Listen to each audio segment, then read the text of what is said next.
Bismillahirrahmanirrahim. Assalamualaikum warahmatullahi wabarakatuh. Selamat pagi, salam sejahtera untuk kita semua. Pertama-tama, izinkan saya memperkenalkan diri. Nama saya Rudi Harun Irwansyah, Sarjana Pelayaran Master Transportasi Laut. Saya adalah salah satu dosen tetap pada Prodi Nautika di Politeknik Pelayaran Banten. Adapun maksud dan tujuan saya membuat video ini adalah guna melengkapi salah satu persyaratan kepengurusan sertifikasi dosen gelombang pertama tahun 2026, yaitu berupa pernyataan dosen dalam unjuk kerja Tridharma Perguruan Tinggi dalam bidang pengajaran. Dapat saya informasikan bahwa saya mengajar di semester 4, yaitu mata kuliah Hukum Maritim dengan bobot 2 SKS. 1 SKS terkait dengan teori dan 1 SKS terkait dengan praktek. Mata kuliah Hukum Maritim merupakan salah satu mata kuliah inti profesi kompetensi bagi taruna maupun taruni yang akan bekerja dan berkarir di atas kapal sebagai perwira pelayaran niaga. Deskripsi mata kuliah Hukum Maritim berisi tentang materi yang membahas tentang penerapan hukum maritim nasional dan internasional dalam operasional kapal. 2. Terkait dengan ketentuan keselamatan pelayaran dan pengendalian kapal sesuai peraturan yang berlaku. 3. Pemahaman mengenai kewajiban hukum awak kapal, serta 4. Penerapan konvensi internasional khususnya SOLAS dalam rangka memastikan keselamatan pelayaran dan pencegahan pencemaran laut selama operasi kapal. Dalam sistem pembelajaran yang akan saya lakukan dalam proses pembelajaran di kelas secara offline, yaitu dengan metode DIA, yaitu Delivery, Interaction, dan Assessment. Untuk capaian pembelajar lulusan atau CPL yang dibebankan pada matkul ini, yaitu pertama terkait dengan sikap atau CPL 1, menunjukkan sikap tanggung jawab atas pekerjaan di bidang keahlian secara mandiri. 2, ikut terkait dengan keterampilan umum. Diharapkan mampu melaksanakan proses evaluasi diri terhadap kelompok kerja yang berada di bawah tanggung jawabnya dan mengelola, mengembangkan kompetensi kerja secara mandiri. 3. Keterampilan khusus, yaitu mampu mengaplikasikan peraturan nasional dan internasional dalam melaksanakan dinas jaga navigasi yang aman. 4. Yaitu terkait dengan pengetahuan, pengetahuan serta prosedur pengoperasian peralatan keselamatan jiwa di laut. Sedangkan untuk capaian pembelajaran mata kuliah yang diberikan pada mata kuliah ini adalah 1. Menunjukkan sikap disiplin dalam kehidupan bermasyarakat dan bernegara. 2. Menunjukkan pencerahan masalah berkaitan dengan hukum maritim yang relevan dengan peraturan internasional. 3. Mampu menerapkan prinsip-prinsip kerja dari suatu hukum maritim yang berlaku internasional maupun di suatu negara. 4. Menguasai pengetahuan tentang hukum maritim serta peraturan-peraturan internasional yang berlaku.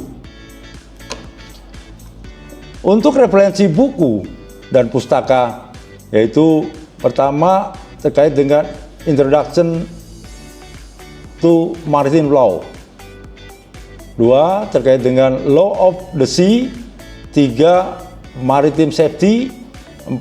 Maritime Legal Politics in Preventing Maritime Pollution due to the Ship Traffic. Sedangkan untuk pendukung dari pembelajaran, nanti kita juga menyiapkan video, artikel, PowerPoint ulangi, PowerPoint dan YouTube. Untuk rencana pembelajaran dalam 14 pertemuan selain ujian tengah semester dan ujian akhir semester, yaitu untuk minggu pertama tentunya membahas terkait dengan pengertian hukum maritim publik dan hukum maritim privat serta hukum keselamatan pelayaran. Minggu kedua membahas dekat materi mengenai pengertian tentang hukum laut internasional atau UNCLOS 1982 dan sumber hukum laut nasional.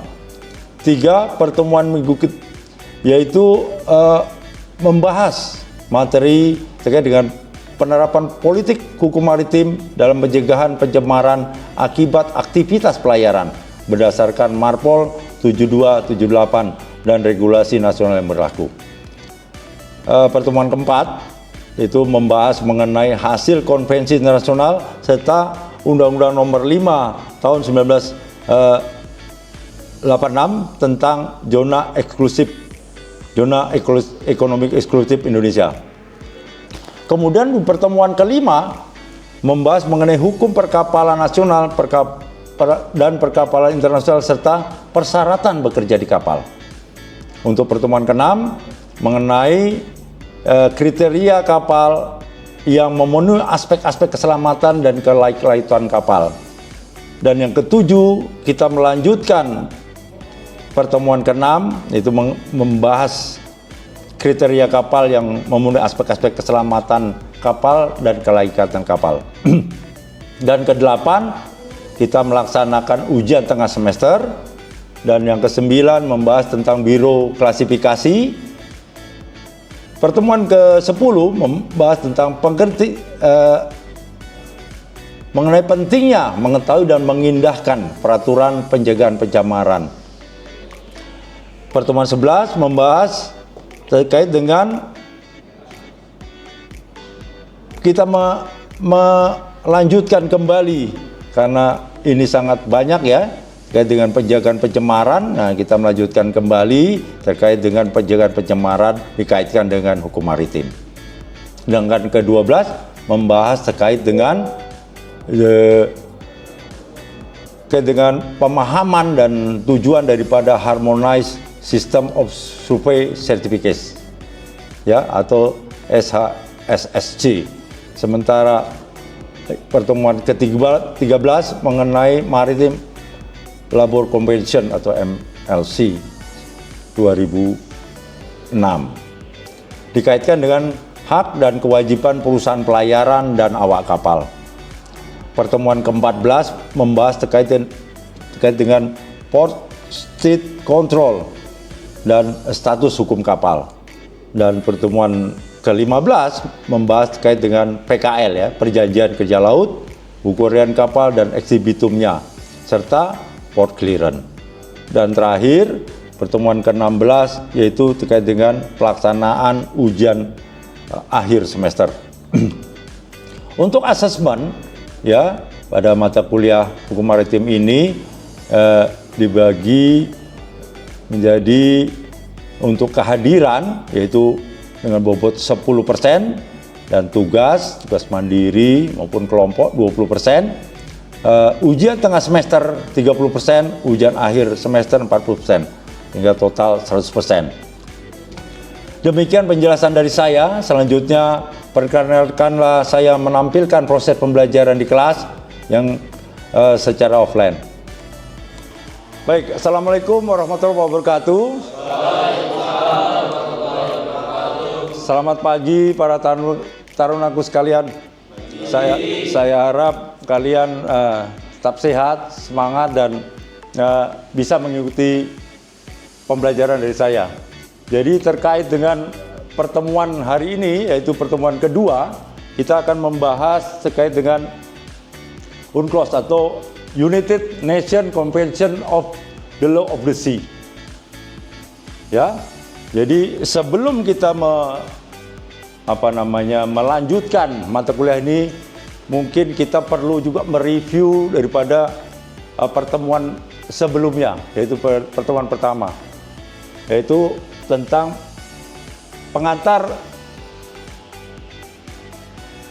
pengantar ilmu hukum. Ya. Jadi pada pertemuan pertama kita melakukan pembelajaran tentunya terkait dengan materi terkait dengan hukum maritim. Nah, untuk itu ada beberapa pertanyaan yang mungkin perlu untuk mereview kembali ya daripada pelajaran yang sebelumnya. Saya harap kalian masih mengingat gitu ya. Yang pertama, apa itu hukum maritim atau hukum admiralty? Mungkin masih ada yang ingat minggu lalu itu. Ya, monggo, silakan. Sebutkan namanya, Taruna. Nama saya Christopher Maulodi. Saya dari Nomika ya, dari Coba aja. Ya. Jadi hukum maritim menurut pemahaman saya dari teman-teman sebelumnya, hukum maritim adalah kumpulan aturan hukum yang mana itu berlaku di laut, baik itu internasional maupun internasional. Jadi hukum maritim itu mengatur seperti perdagangan, mitigasi hingga ke keselamatan. Seperti itu. Baik. Ada pendapat lain? Mungkin benar atau salah atau melengkapi daripada jawaban daripada Taruna Miftahul Farhan tadi? Ada yang mau menambahkan mungkin? Tadi ada? Atau secara umum saya lihat memang sudah benar ya. Jadi tadi disampaikan bahwa hukum maritim itu adalah kumpulan hukum ya yang mengatur tentang tentunya dengan pengaturan aktivitas di laut. Jadi aktivitas di laut kan seperti kita tahu kan banyak sekali ya. Bukan cuma orang memancing ataupun apa. Aktivitas di laut itu banyak sekali. Ya. Jadi itu mungkin ada satu lagi yang perlu juga nih. Kira-kira kalian bisa menjawab nggak perbedaan hukum maritim dengan hukum laut? Ada yang bisa mungkin? Ya. Untuk perbedaan hukum maritim itu terhubung dengan hukum privat seperti bisnis Ya. atau perusahaan kapal. Sedangkan hukum laut itu menghubungkan dengan hukum seperti materi tersebut UNCLOS 1982 yaitu tentang hubungan antar negara atau publik. Baik. Ya benar ya. Jadi kita kasih aplaus dulu buat rekan-rekan yang sudah. Saya harap yang lain juga demikian ya, mengingat ini baru pertemuan kedua ya. Nah, baik kita lanjutkan ya. Jadi untuk materi kait dengan UNCLOS ini ya, saya ada beberapa referensi ya dan buku yang kebetulan terkait dengan UNCLOS itu ya bisa kita dapatkan sebenarnya. Mungkin kalau sekarang kita bisa googling ya, tapi kebetulan saya bisa memiliki dan saat itu bisa didapat di Departemen Luar Negeri saat itu ya. Saya waktu di Perhubungan Laut ya. Jadi ada dalam bahasa Inggris dan bahasa Indonesianya. Jadi bisa kita mudah untuk memahami arti daripada UNCLOS atau peraturan ya daripada konvensi hukum laut internasional tersebut. Lalu apa sih itu UNCLOS itu ya? Ya, UNCLOS 1982 adalah konvensi hukum laut yang dikeluarkan oleh Perserikatan Bangsa-Bangsa dan telah kita ratifikasi ya Indonesia, yaitu melalui Undang-Undang Nomor 17 Tahun 1985 dan akhirnya menjadi dasar hukum internasional modern. Ya, UNCLOS ya adalah hukum laut internasional yang ditandatangani di Montenegro pada tanggal 10 Desember 1982 di Jamaika. Ya, yaitu terkait dengan pengaturan hak dan kewajiban negara seperti yang rekan kalian tadi sebutkan Satrio ya, terkait dengan penggunaan laut, ruang laut itu untuk kegiatan apa aja ya, kewenangan dan lain-lainnya. ya, dan juga mengatur tentang wilayah laut, zona ekonomi eksklusif atau ZEE, ya, landasan kontinen, serta perlindungan laut bagi Indonesia. Baik, bagi Indonesia sangat krusial. Karena apa? Karena Indonesia merupakan gugusan banyak pulau, ya. Jadi tentunya kita harus menentukan sampai di mana apa itu namanya batas-batas kita. Nah, ya, karena serta penetapan terkait dengan batas teritorial, ya, 12 mil laut dan ZEE hingga 200 mil. Kita juga mengenang sejarahnya, ya. Jadi sejarah daripada UNCLOS tersebut ini kita catat, ya, kita dapatkan, ya, yaitu dari konvensi tadi yang pertama, ya, di Jenewa tahun 17 ulangi, ya, yang pertama itu tahun 1958, ya, di mana terutama mengenai dengan lebar daripada teritorial dan hak perikanan. Jadi dulu mungkin belum terlalu kompleks, ya, persoalan di laut itu, ya. Jadi konvensi ini gagal menghasilkan perjanjian karena, ya, ini apa namanya, banyak yang tidak sependapat gitu. Nah, ini untuk itu satu peraturan kan harus mendapatkan apa namanya persetujuan tentunya. Gak mungkin satu negara mengakui tapi negara lain tidak. Akhirnya nanti timbullah konflik. Nah, untuk menghindari itu tentunya ditindaklanjuti dengan pertemuan berikutnya yang kedua, ya, untuk menetapkan batas lebar teritorial dan lain-lain. Nah, untuk itu, ya, di kedua pun juga belum, ya, kita lihat, ya, di kedua ini mana tadi, ya. Nah, ini, ya, fokus membahas tentang negara-negara memperdebatkan terkait dengan apa namanya teritorial 6 mil, 12 atau lebih, serta isu lain, ya, terkait dengan rejim selat. Nah, ini juga mengatur nantinya terkait dengan selat, ya. Jadi selat itu kan kita ketahui bahwa perairan di antara 2 pulau, ya. Nah, itulah seperti apa kalau misalnya seperti yang kita ketahui sekarang seperti Indonesia dengan Singapura misalnya, ada selat Singapura namanya. Nah, itu bagaimana batas maritim dan lain-lainnya. Sehingga akhirnya, ya, pada ini juga kegagalan, ya, usulan gabungan nih misalnya. Ini banyak persoalan-persoalan yang ada perselisihan seperti di Amerika dan Kanada saat itu, ya. Kemudian dengan pertemuan kedua tersebut tidak ada konvensi yang diadopsi, ya. Konvensi ini berakhir dengan kebuntuan juga. Jadi pertemuan kedua juga mengalami buntu. Nggak ada kata sepakat, dan sehingga akhirnya di ketiga, ya, pertemuan ketiga selanjutnya nanti meskipun tidak menghasilkan kesepakatan, tapi kedua mengenai bagian tersebut, ya, Indonesia apa namanya tadi, ya, di pertemuan gua menjadi bagian dari rangkaian perjuangan Indonesia untuk mengakui sebagai negara kepulauan atau archipelagic state, ya, atau apa, ya. Terus ditindaklanjuti dengan deklarasi Juanda dan lain-lain. Nah, itu sejarahnya, ya. Ya, jadi nanti kita bisa apa? Bacakan lagi ataupun kita pelajari bahwa tentunya UNCLOS tersebut terus berkembang. Jadi tidak cuma mengatur tadi permasalahan perikanan misalnya dan lain-lain. Karena di laut ini sudah banyak kepentingan yang mengatur demikian. Nah, ini ada beberapa poin-poin penting, ya, di UNCLOS 1982 yang akhirnya kita ratifikasi pada tahun 1985, ya, 3 tahun setelah itu, ya, yaitu termasuk kita mendefinisikan di mana zona maritim.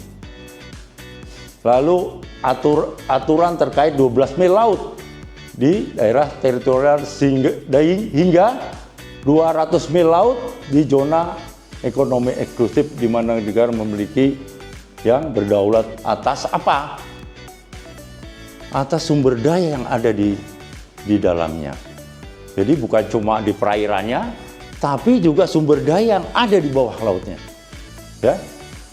Terus juga ini sebagai negara kepulauan, ya, keberhasilan Indonesia melalui perjuangan diplomatik diakomodasi dalam, nah ini di pasal 46 dan 47 di UNCLOS, kita bisa cek nanti, ya. Atau sekarang mungkin kalian juga bisa menggoogling nanti ya, atau menjadi tugas ya minggu depan. Saya minta tolong dicari ya di pasal 46 dan 47 UNCLOS ini yang mengakui hak dan kewajiban kepulauan atas perairan pedalaman dan di antara pulau-pulau. Jadi gugusan pulau-pulau tersebut itu dimaksud di dalamnya adalah daerah perairan pedalaman. Juga menyelesaikan sengketa, penyediaan mekanisme penyelesaian sengketa. Nah, itu mengatur terkait dengan sengketa-sengketa di laut internasional. Terus pengelolaan sumber daya. Nah, itu juga diatur.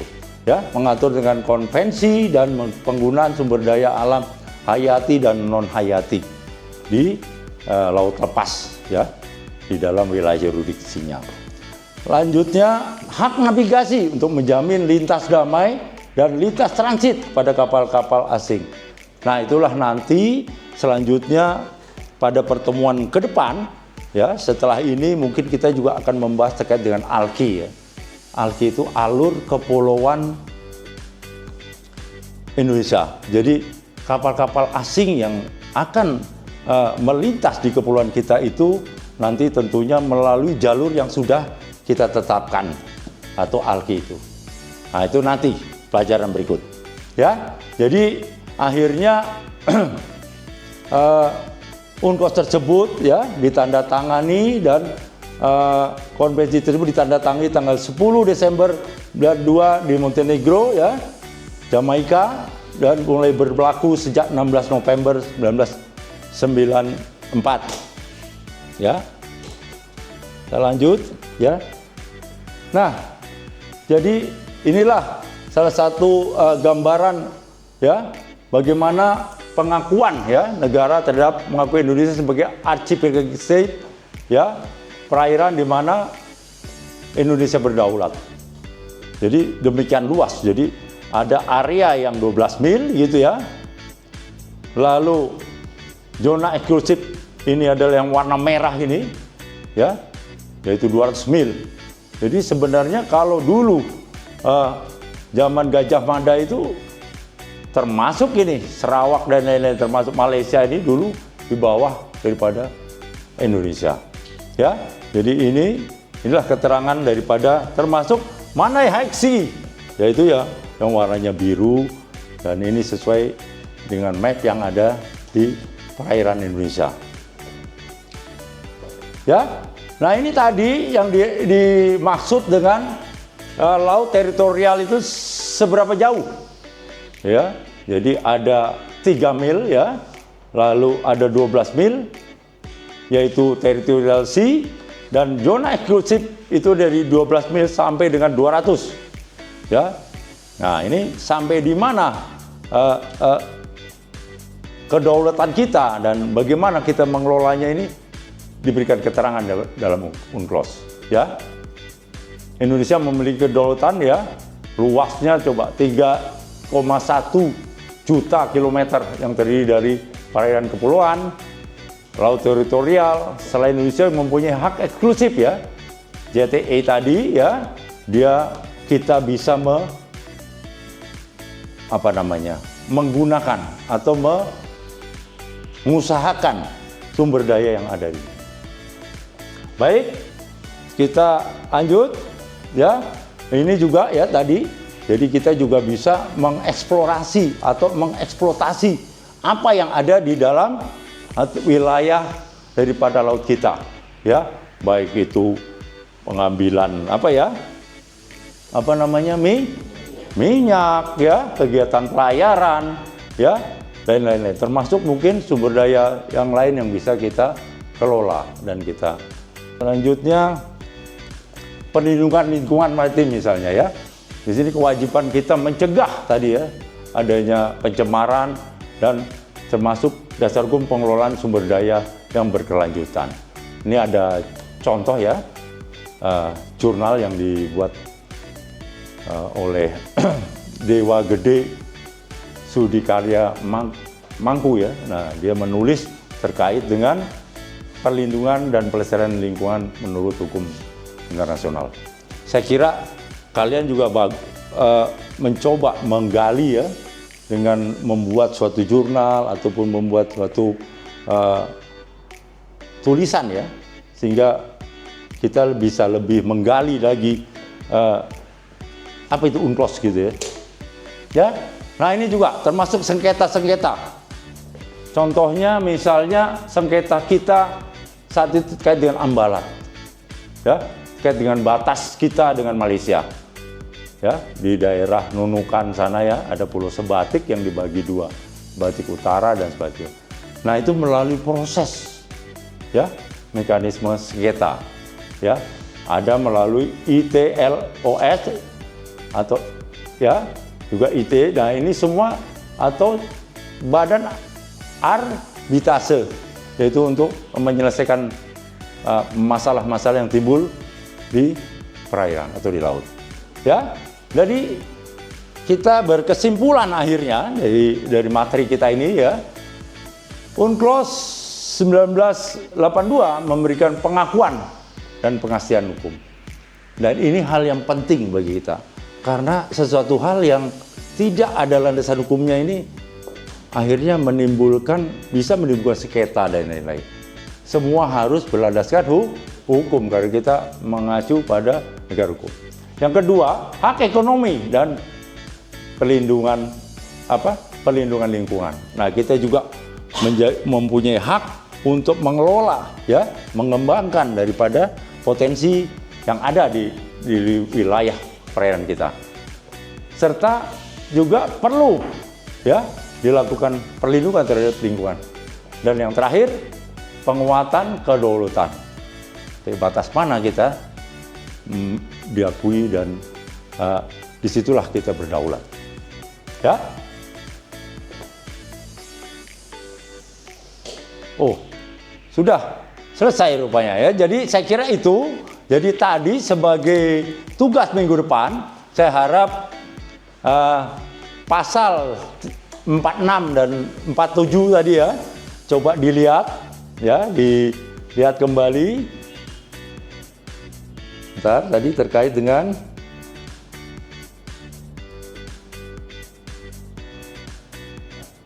ya, mana tadi? Kelewat ya. Nah ini 46 dan 47 UNCLOS ini tolong sebagai negara kepulauan ya, itu benar nggak kita cek bahwa di pasal 46 dan 47 untuk menyatakan hal itu. Saya kira itu ya. Ada pertanyaan? Baik, kalau tidak ada, saya kira saya akhiri ya pembelajaran hari ini. Terima kasih sekali lagi. Tetap semangat ya, karena kalian masih banyak kegiatan selanjutnya. Saya akhiri, wabillahi taufiq wal hidayah. Assalamualaikum warahmatullahi wabarakatuh. Selamat pagi. Baik. Demikian video pembelajaran mata kuliah hukum maritim. Semoga bermanfaat untuk kita semua. Terima kasih.